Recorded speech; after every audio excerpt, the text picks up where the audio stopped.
So it must be a McCrackerack. So it must be a McCrackeracken.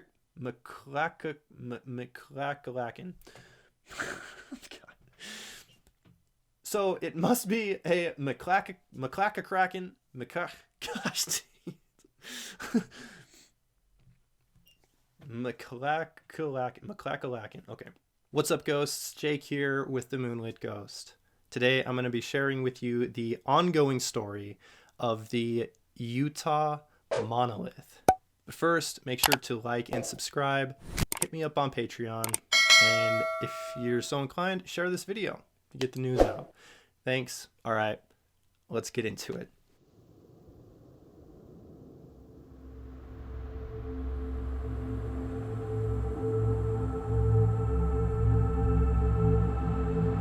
November 18th, 2020, scientists counting sheep, or more specifically, biologists from the Utah Division of Wildlife Resources, performing a survey of bighorn sheep via helicopter in San Juan County, Utah, made a very interesting discovery.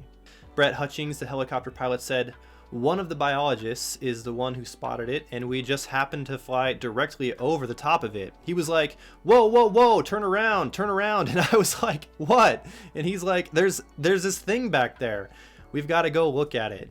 And just like good scientists, they went and looked at it. And this is what they discovered. Just days later, the Utah Department of Public Safety posted photos and videos of the object titled DPS Aero Bureau Encounters Monolith in Red Rock Country. Although the word monolith was originally used and subsequently repeated by just about everyone, technically this object is not a monolith. I can see the comments now.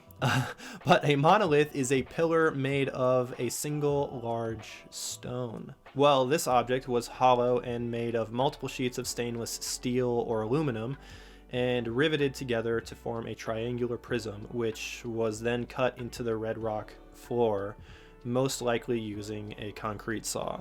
This information is important because it is highly indicative of human creations. You know, as opposed to aliens. But for the sake of simplicity, I'm just gonna jump on the bandwagon and continue to use the word monolith from here on out. Officials made it a point not to disclose the actual location of the object to reduce the potential of people getting lost or hurt attempting to find it, but that did not stop geoguesser sleuth Tim Slane from discovering the location of the object within hours of the Utah Department of Public Safety's post and subsequently posting the coordinates of it on Reddit. And this thing was out in the middle of nowhere. Slane told The Verge that he used clues from the helicopter's flight path, height of the cliffs, and erosion patterns to deduce where the object was located on Google Earth. And though Google Earth satellite images showed that the object could have been there as early as August 2015, Nuaska de Saar, a Dutch journalist, was able to determine that the monolith was erected between July 7th, 2016 and October 21st, 2016, using the alternative satellite imaging service Maxar. Within 48 hours of the original post by the Utah Department of Public Safety, members of the public were on site taking selfies, TikToks, and other videos of the monolith. Many were fun and lighthearted. I'm going to introduce you to the monolith. I grabbed a microfiber because I'm a photographer and, you know, I'm trying. Some were even scientific. All right, y'all wanted the magnet test, so I didn't bring a strong enough one, but not sticking. Okay, those are the attempts. And others were a little bit more sinister. Take, for instance, this one where an unknown entity with a disturbing finger motion appears to be guarding the site. Oh, guess who just drove 15 hours just to find out the monolith's not even here anymore? After an extensive search through the farthest flung regions of the internet to determine what happened to these poor explorers, I discovered that this was no alien. It wasn't a demon of the desert either. In fact, it was something more devious and more sinister than I ever could have imagined. It was Steve. It was just my roommate, Steve.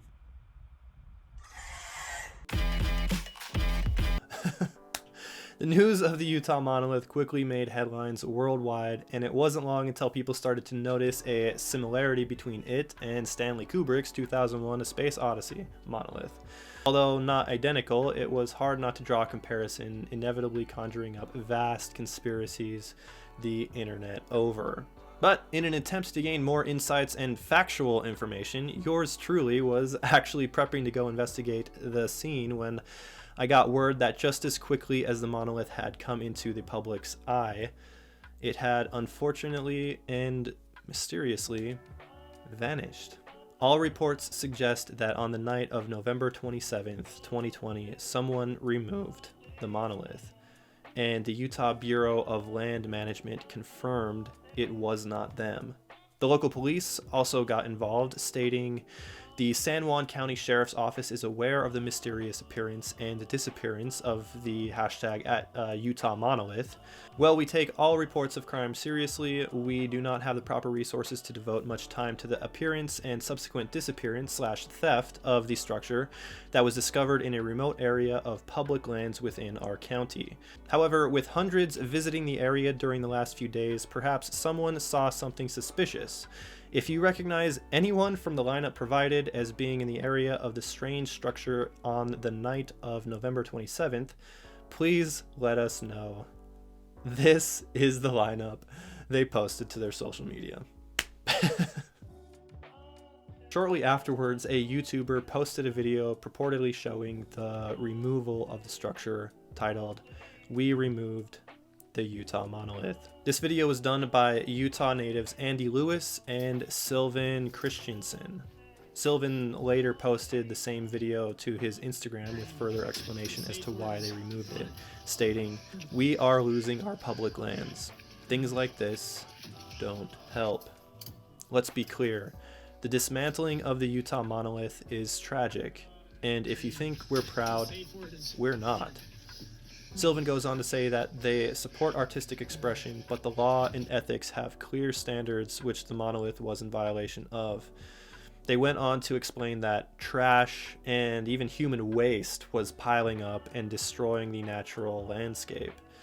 The area simply was not prepared for the consequences of an overwhelming worldwide response to the discovery of the monolith. They also reported that they have since received death threats for taking it down. So I have conflicting feelings about this. As a YouTuber and investigator, I was extremely disheartened to hear that the monolith had been removed. Just days before I was planning on visiting, I was really bummed out. And also, as someone who appreciates the boundless expression of art, especially enigmatic art, I was a little devastated to know that a solitary pillar of mystery and wonder that had been sitting unknown and unclaimed for years could just in a few moments be destroyed because someone didn't like it there. I think that there definitely could have been a better way to go about this, though. Instead of tearing down a work of interesting art, you could have used this as an opportunity to work with local agencies to educate the public on proper procedures, regulations, and leave no trace policies.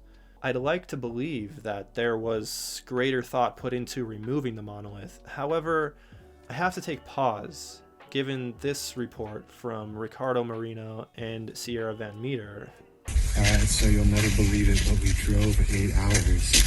And we believe that we might be the first people to have come to the Utah Monolith and have it not be here anymore, unfortunately. What we do see, though, is someone that wrote "by" and clearly took a pee on where the monolith once stood, so... If true, this seems to undermine the ethical justification argument and forces me to wonder if those who took it down weren't just being huge douchebags. Even if that is the case, though, PSA about the death threats that Lewis and Christensen claim to have received. So the world is a complicated place, and by the grace of God, we have brains that allow us to process complicated information. And to just wantonly bypass that process by going immediately to that person who did a thing that I don't like should die, it's not only lazy and irresponsible, it contributes to a toxic culture that unfortunately has real world effects, and I'm begging you to not take part in it. So, after all of this, however, the question remains, where did this thing even come from? Well, there is a thought that it's a work of the late John MCCRACKEN. MCCRACKEN was a minimalist artist with an interest in science fiction who had created many works that resemble the Utah Monolith. Here are just a few.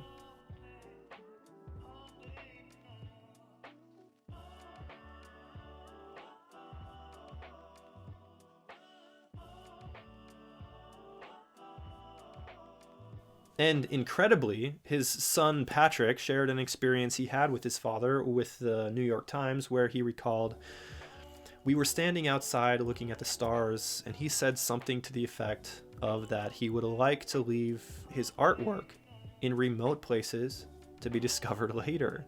Adding to this, when asked, Mr. Zwerner, the owner of the David Zwerner Gallery, who has hosted MCCRACKEN's work since the 70s, said, "Of course the piece is by MCCRACKEN. He's come back to help us with the transition." Zwerner was referring to the current frustrating situation in Washington. So it looks like a MCCRACKEN. It's something MCCRACKEN wanted to do, and the gallery owner that has hosted his work for decades says it's a MCCRACKEN. So it must be a MCCRACKEN, right? Well, there is one problem. MCCRACKEN died in 2011, and the Utah Monolith was erected in 2016, obviously 5 years after his death. As of right now, the best theory is that it was an independent artist paying homage to MCCRACKEN, who in the spirit of mystery has as of yet refused to take credit for the work. And if it was someone trying to honor MCCRACKEN's legacy, that person or group has done a spectacular job, because unbelievably, since the discovery of the original Utah Monolith in mid-November, there have popped up over 70 similar monoliths all around the world, including monoliths all in the US, Europe, and even in Africa. Most of these, however, have been claimed by copycat artists and businesses seeking to capitalize on the monolith craze. However, one very odd monolith that still has yet to be claimed popped up in southern Australia just last week, and it has coordinates engraven onto it. One set of coordinates takes you to the Egyptian Sphinx, another to an uninhabited island in the Pacific Ocean, and a third is the coordinates to Trump Tower in New York City, just minutes away from Zwerner's gallery. I don't know if that's significant, but it's kind of weird. This story is still breaking, and we may in the near future discover the true origin of the Utah Monolith. But perhaps we're actually happier because we don't know where it came from. It's almost as if the universe itself, knowing that we could use a little reprieve from this frustrating year, has offered up a little bit of its mystery to tease us and to give us something else to think about, even if it is just for a few moments in time. And perhaps we will never know the answer. And you know what? That's okay. Because 10 years from now, when my children ask me about 2020, I'll look back, and through all of the heartache, all of the frustration and terrible things that happened, I'll tell them the story of the Utah Monolith. It wholly captivated the imagination of the world. And I think that, in and of itself, is a beautiful thing worth sharing. Like and subscribe. hit me up on Patreon, because rest assured, I am not that sentimental, and I will do everything in my power to get to the bottom of this. Starting with the top suspects: Tim Slane for knowing way too quickly where this thing was. Brett Hutchins, number 2, the helicopter pilot who just so happened to fly right over the top of this thing. Just so happened. And last but not least, wait, I'm not done. Hold on!